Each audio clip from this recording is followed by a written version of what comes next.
Am I the a-hole for breaking up with my boyfriend instead of trying to keep working on it? I, 22F, broke up with my boyfriend, 25M, after years of being on and off. We first got together in 2019. After about 3 months, he broke up with me out of nowhere and told me he never loved me. But later that same day, he came back and said he only said that to push me away because he was scared. I gave him understanding and took him back. About a year later, I moved in with him and his family. There were things going on in my own home that made me feel unsafe, and I needed a fresh start. I left school and started an FSJ and later an apprenticeship while living with him. We lived together for 3.5 years. Those years were full of highs and lows. Some situations were just off, like when he went on a solo trip over his birthday without me because I had to work, or how he never wanted to celebrate Valentine's Day or our anniversary on the actual date, always a day or two later. I let a lot slide. Some things I accepted as just part of who he is, but others I kept trying to talk about, only to feel like I was talking to a wall. Eventually, I said I needed distance. I was emotionally drained. At first, I didn't want to get back together. Then I did, but by that point, he didn't. He said I needed to grow and gain more experience. I did. That year apart changed me deeply. I made both good and really painful experiences, but I came out of it more mature and self-aware. After a year of no contact, we reconnected through his sister, whom I always had a good relationship with, and eventually we got back together. I really thought maybe this time we could get it right. At first, things seemed different, better, even. I thought he had changed. I remember thinking, wow, he really made a 180. But over time, old patterns returned.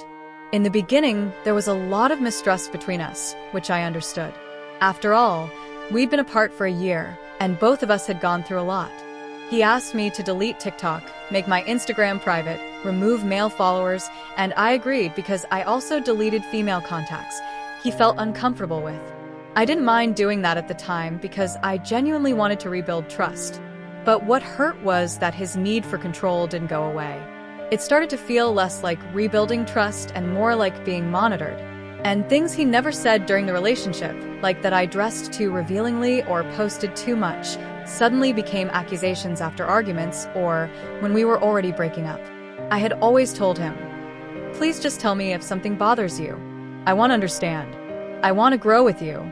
But instead of honest, mutual communication, I felt like I was being judged for things long after they happened, things I could have adjusted if he had just talked to me. One of our biggest issues was how we processed emotions.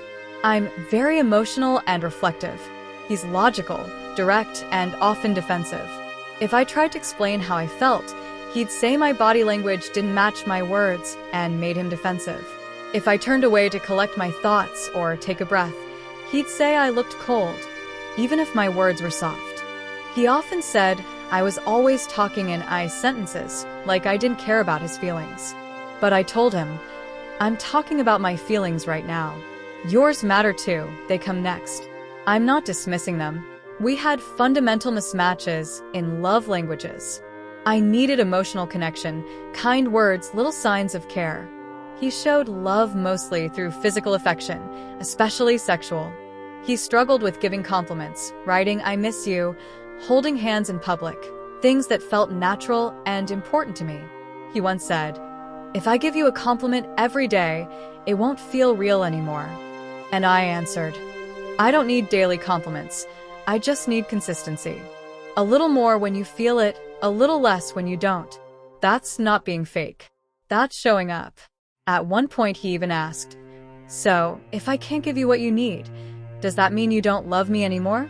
And if I do, then you love me again? I said no, that's not how love works. I told him, we both have needs, and it's not wrong to expect your partner to care about them. Then came a moment before our final breakup when we talked about taking a break. I said I needed time to think. He said a break would mean it's over for him, but he'd respect my decision. We didn't talk for a few days, except when he messaged me to say he missed me. I hadn't planned on texting before I visited again, but I guess I wasn't clear enough, because he seemed to think we'd already reconciled. When I arrived that day, he greeted me like everything was fine. He bought me a drink, gave me flowers, but I wasn't excited anymore. I appreciated the gesture, but my heart was heavy. We sat on the balcony. He tried small talk, light touches, sweetness, but I was already far away in my thoughts. I stared straight ahead. He asked why I looked so serious. I just said, "It's nothing." When we went inside, I told him I had made up my mind. I said, "I've thought a lot this week, and I think this relationship is breaking me. I keep explaining myself over and over, and I still feel misunderstood. It's not your fault or mine. We're just too different. You think logically, I feel deeply. I'm always translating my emotions for you, and it's exhausting. I don't want to feel ashamed of my needs anymore." He was quiet at first. "Sad," he cried. He said he kind of already knew when he dropped me off the week before. "My gut never lies," he said. Then he got defensive, crossed his arms, said, "Then leave the key here now." I said, "That was always the plan." I stayed calm because I knew he sometimes acted out when emotional. Then he said, "Then cut off contact with my sister and my family too." And I said, "Okay, I understand. I already thought about that."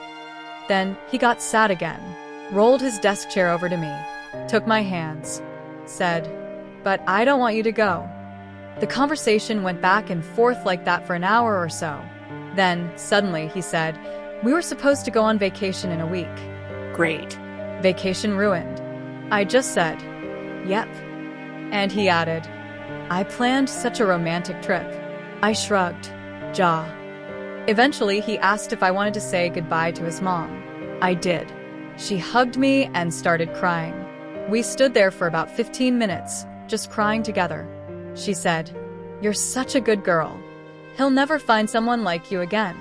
Then she looked at me and said, "Please don't leave me.